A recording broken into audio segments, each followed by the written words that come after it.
বিশ্বকাপে আবারও অঘটন, শক্তিশালী পর্তুগালের জালে বল জড়িয়ে পুচকে দল কঙ্গোর বুনো উল্লাস। দর্শক, আজ বিশ্বকাপের প্রথম ম্যাচে খেলতে নেমেছে পর্তুগাল। নিজেদের প্রথম ম্যাচে খেলতে নেমে শুরুতেই গোল পেয়ে যায় রোনালদোর দল। ম্যাচের ষষ্ঠ মিনিটে আক্রমণে যায় পর্তুগাল।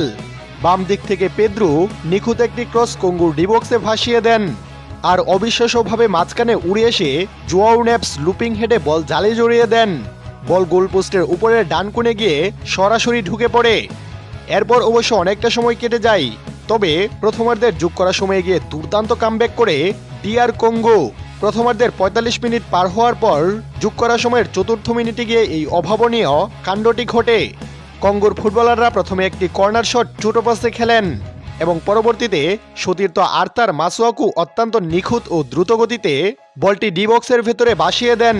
সেখানে পর্তুগালের রক্ষণভাগের দুর্বলতার সুযোগ নিয়ে সম্পূর্ণ আনমার্ক বা অরক্ষিত অবস্থায় থাকা উইসা এক দারুণ গ্লেসিং হেডের সাহায্যে বল পর্তুগিজ গোলরক্ষক থিয়াগো কস্তাকে পরাস্ত করে জালের ঠিক ভেতরে পাঠিয়ে দেন।